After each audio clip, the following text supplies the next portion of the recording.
Hello student. आज हम respiratory system के ही टॉपिक को कंटिन्यू करेंगे। यह टॉपिक बीएससी थर्ड ईयर का टॉपिक है। पहले के रेस्पिरेटरी सिस्टम के लेक्चर में हमने रेस्पिरेटरी सिस्टम के कुछ पार्ट्स के बारे में स्टडी कर लिया था, जैसे कि लैरिंग्स, फेरिंग्स, एपिग्लोटिक्स, नोज़, ईसोफेगस, इन सब के बारे में डिस्कस कर लिया था कि इनका स्ट्रक्चर कैसा होता है और इनके क्या क्या फंक्शंस होते हैं। आज उसी के आगे वाले कुछ और ऑर्गन्स के बारे में पढ़ेंगे जो रेस्पिरेटरी सिस्टम के मुख्य पार्ट होते हैं। तो चलिए स्टार्ट करते हैं रेस्पिरेटरी सिस्टम का सेकंड भाग।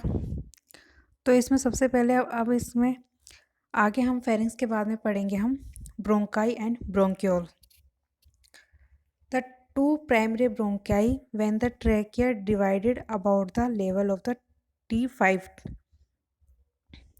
तो ट्रेकिया जो T5 के पास आकर दो भागों में डिवाइडेड हो जाती है, जिससे दो ब्रोंकस बनते हैं, राइट ब्रोंकस और लेफ्ट ब्रोंकस। राइट ब्रोंकस में this is wider and shorter and more vertical than the left bronchus. यह बहुत चौड़ा होता है और छोटा होता है, और लेफ्ट ब्रोंकस के बनस्पत मोर वर्टिकल होता है। इसकी लेंथ 2.5 सेंटीमीटर होती है। After entering the right lung it divided into 3 branches, 1 to each lobe. जैसे ये राइट लंग्स में एंटर करती है राइट ब्रोंकस, ये 3 ब्रांचेस में डिवाइड हो जाती है और हर ब्रांच हर एक ईच लोब में पहुंचती है। दूसरा पार्ट है लेफ्ट ब्रोंकस। यह राइट ब्रोंकस से बहुत ज़्यादा नैरोअर होता है। इसकी लेंथ 5 सेंटीमीटर तक होती है, और लेफ्ट लंग में एंट्री करने के बाद ये 2 ब्रांचेस में डिवाइड हो जाती है और हर 2 ब्रांच हर एक लोब में एंटर करती है। जैसे कि इस डायग्राम दिखाई, ये मेन ट्रैकिया है और ये 2 भागों में डिवाइडेड हो जाती है। This is the right and this is the left. तो राइट वाली है वो 3 ब्रांचेस में डिवाइडेड है और लेफ्ट वाले 2 ब्रांचेस में डिवाइडेड है। अब इसका structure, the bronchi are composed of same tissues as the trachea. जैसे ट्रैकिया में जिस तरह की लाइनिंग होती है, वैसे ब्रोंकाई में भी पाई जाती है। They are lined with ciliated columnar epithelium. इनकी जो लाइनिंग है वह सीलिएटेड कोल्यूमिनर एपिथेलियम की बनी हुई होती है। जो ब्रोंकाई है वह ब्रोंक्यूल्स में डिवाइडेड होते हैं। ब्रोंक्यूल आगे चल के टर्मिनल ब्रोंक्यूल में डिवाइड से बने रहते हैं। टर्मिनल ब्रोंक्यूल रेस्पिरेटरी ब्रोंक्यूल का निर्माण करते हैं। रेस्पिरेटरी ब्रोंक्यूल मिलकर एल्वुलर डक्ट का निर्माण करते हैं, और बहुत सारे एल्वुलर डक्ट मिलकर लास्ट में एल्वुलाई का निर्माण करते हैं। दिस इज द ब्रोंक्यूल का diagram. This is the thyroid divided into two bronchioles. This is the right and this is the left. Right के 3 ब्रांचेस है और लेफ्ट के 2 ब्रांचेस है, और हर एक ब्रांचेस में ये this is the left and this is the left lung और this is the right lung. और सब राइट लंग में ब्रोंक्यूल सबसे लास्ट पार्ट है। इसमें उसके ये जो ब्रांचेस है ये भी अलग छोटे छोटे ब्रोंक्यूल्स में डिवाइडेड होती है। तो हर एक ब्रोंक्यूल्स, हर एक ब्रोंकस अलग अलग ब्रोंकाई में डिवाइडेड रहती है। तो लास्ट में बहुत सारे एल्वुलाई मिलकर, बहुत सारे ब्रोंक्यूल्स मिलकर एल्वुलाई का निर्माण करते हैं।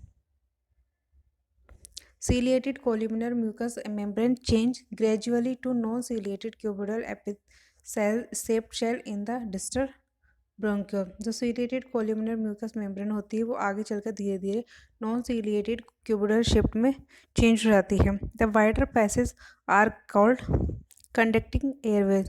जो बड़ा चौड़ा रास्ता होता है उसे conducting airways कहा जाता है। Conducting airways bring air into the lungs and their walls are too thick to permit gas exchange। जो कंडक्टिंग एयरवेज होता है वह बहुत सारी एयर को लंग्स में प्रवेश करता है, और जिससे कि सारी की सारी वॉल में गैस का एक्सचेंज हो सके। ब्लड सप्लाई में देखें तो इसमें ब्रोंकियल आर्टरीज की सप्लाई होती है। वीनस ड्रेनेज में ब्रोंकियस वेंस की सप्लाई होती है। नर्व सप्लाई में वेगस नर्व की सप्लाई होती है, और लिम्फेटिक ड्रेनेज में थोरेसिक डक्ट पाया जाता है। फंक्शंस देखें तो ब्रोंक्यूल्स के, it control the air entry, warming and humidify. Third, support and patency. Fourth, removal of particular matter and cough reflex में भी हेल्प करता है। Respiratory bronchial alveoli. Each lobular is supplied with air terminal. Each lobule is supplied with air by the terminal bronchioles, which further divided into respiratory bronchiole, alveoli and large number of alveoli. जो respiratory ब्रोंकोल होते हैं वो आगे चल के alveolar duct में और alveolar duct आगे चल के एल्वुलाई में डिवाइडेड रहती है. There are 150 million alveoli in adult lung. जो अडल्ट व्यक्ति के लंग्स में लगभग 150 मिलियन एल्वुलाई पाई जाती है.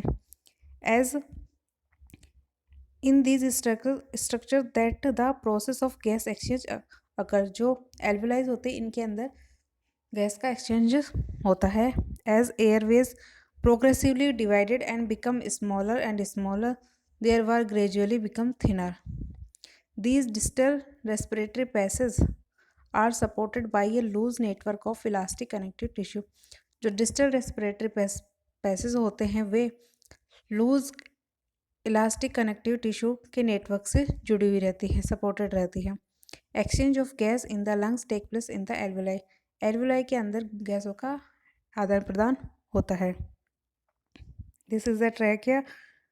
This is the terminal bronchiole. Terminal bronchiole divided by in the two branches, and these branches are connected by alveolar sacs. In alveolar sacs के अंदर छोटे छोटे alveolar पाए जाते हैं. This is the respiratory bronchiole. Nerve supply इसमें भी vagus nerve होती है. फंक्शंस क्या करता है, ये एक्सटर्नल रेस्पिरेशन होता है और जिसके अंदर this is exchange of gases bye diffusion between the alveoli and the blood.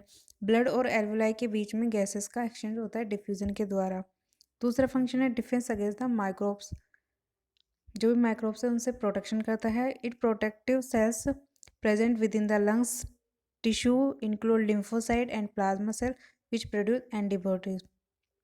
Lungs के अंदर लिम्फोसाइट और प्लाज्मा सेल्स प्रोड्यूस होती है जो एंटीबॉडीज़ को प्रोड्यूस करती है. और लास्ट फंक्शन है गैसेस का एक्सचेंज होता है. तो हम आज तो ब्रोंकियल्स के बारे में पढ़ लिया. अब है लंग्स के बारे में. सबको पता है कि लंग्स 1 पेयर्स ऑफ लंग्स पाए जाते हैं, right and lung left lung. There are 2 lungs that lying on each side. इसकी शेप कैसे होती है, कौन शेप होती है. इसका वेट लंग्स का वेट लगभग 600 से 700 ग्राम तक होता है. लेंथ 20 से 24 सेंटीमीटर होती है. कलर पिंकिश रंग का होता है. इसके लोब्स राइट लंग में 3 लोब्स होते हैं, लेफ्ट लंग में 2 लोब्स होते हैं. Lobes are separated by a fissure. एक बीच में कपाट से ये डिवाइडेड होते हैं. There are the area between the lungs इसका मीडिया स्टर्नम. दोनों लंग्स के बीच में जो डिवाइडेड पार्ट होता है उसको मीडिया स्टर्नम कहा जाता है. अब सरफेस देखते हैं तो इसके ऊपर वाला पार्ट उसमें एपेक्स पाया जाता है, बेस, कोस्टल सरफेस और मीडियल सरफेस पाया जाता है. एपेक्स जो होता है वो राउंडेड होता है और it rises into the root of the neck. Base होता है वो कॉनकेव होता है और सेमी ल्यूनर शेप में होता है. It lies on the thoracic surface of diaphragm. Diaphragm के थोरेसिक सरफेस पे इसका बेस पाया जाता है. कोस्टल सरफेस कॉन्वेक्स होती है और lies against the costal cartilage. और लास्ट है medial surface. This surface is concave and has a रफली ट्रायंगुलर शेप्ड कॉल्ड हिलम. इसकी शेप लगभग ट्रायंगुलर जैसी होती है जिसको हिलम बोला जाता है. The pulmonary artery supply the lung and 2 pulmonary veins drainage it. Pulmonary artery directly lung से जुड़ी हुई रहती है और 2 पल्मोनरी वेन्स से वहाँ से वेन्स बाहर निकली रहती है. This is the right lung, this is the left lung. Right lung में 2-3 लोब्स है, 1, 2 और 3. और लेफ्ट में 2 लोब्स पाए जाते हैं. This is the superior lobe.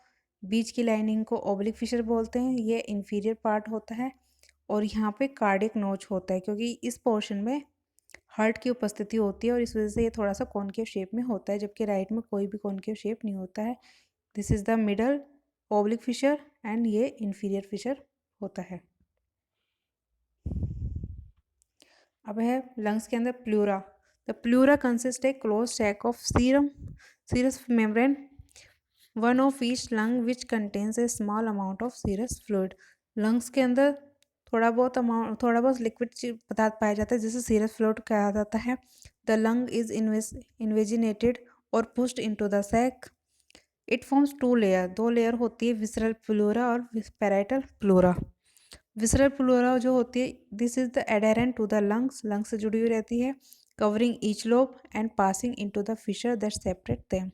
और पैराइटल प्लूरा जो होती है, it adherent to the inside of the chest wall and thoracic surface of the diaphragm. Diaphragm और चेस्ट वॉल के साइड में ये जुड़ी हुई रहती है।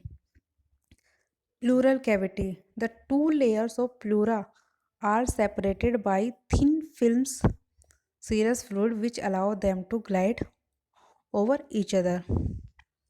प्लूरा की 2 लेयर्स जो सेपरेटेड होती है, एक थिन सीरस फ्लूइड की एक थिन फिल्म से सेपरेट होती है, जिससे कि ये एक दूसरे के ऊपर ग्लाइड कर सके। ये किस लिए होता है प्लूरल कैविटी? ताकि इट प्रिवेंट फ्रिक्शन, यह फ्रिक्शन को प्रिवेंट कर सके ब्रीदिंग के दौरान, क्योंकि ब्रीदिंग जब करते हैं, श्वसन करते हैं, तो लंग्स ऊपर नीचे होते हैं। The serous fluid is secreted by the epithelium cells of the membrane. Epithelial cells में के मेम्ब्रेन से सीरस फ्लूइड सीक्रेट होता है।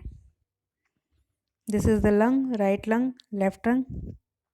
इसके ऊपर की जो होती है वो पैराइटल प्लूरा होती है, और जस्ट लेफ्ट लंग के ऊपर जो होते हैं वो विसरल प्लूरा होती है। और ये जो बीच वाली है, ये वाला जो गैप है, इसे मीडियस्टर्नम कहते हैं। इसके नीचे जस्ट यहाँ पे डायफ्राम होता है। दोनों के बीच के विसरल प्लूरा और पैराइटल प्लूरा के बीच के गैप को कैविटी कहा जाता है। अब है right lung. The right lung has more lobes and segmented than the left. Right में बहुत ज़्यादा लोब पाए जाते हैं as compare to left lung. Right में 3 लोब्स पाए जाते हैं, अपर, मिडल और लोअर।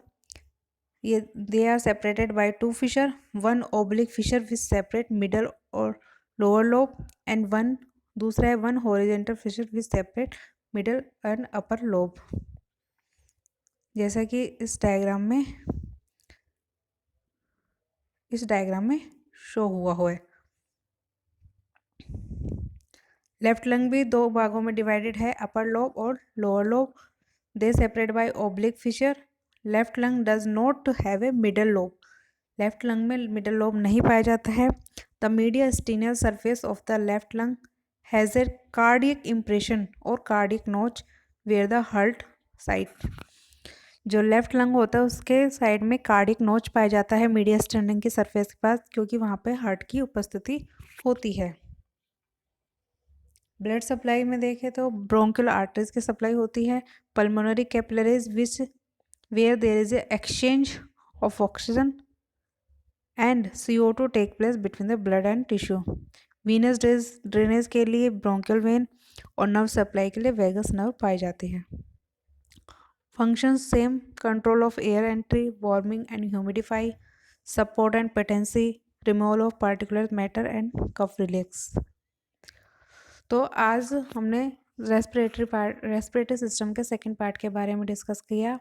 इसके अंदर हमने ब्रोंकियल, ब्रोंकाइल्स, लंग्स के बारे में पढ़ा कि लंग्स इसके कौन कौन से पार्ट्स होते हैं और इनका क्या क्या फंक्शंस होते हैं, ये किस तरह से रेस्पिरेशन में इनकी क्या हेल्प करते हैं। तो आज रेस्पिरेटरी सिस्टम के जो मेन जो ऑर्गन्स होते हैं रेस्पिरेटरी सिस्टम, उनके क्या क्या फंक्शंस होते हैं, उनका कैसे संरचना होती है, उनके बारे में डिस्कस किया। नेक्स्ट लेक्चर में रेस्पिरेटरी सिस्टम को आगे बढ़ाते हुए पढ़ेंगे कि रेस्पिरेशन होता कैसे है और इसमें गैसों का एक्सचेंज किस तरह से होता है। Thank you.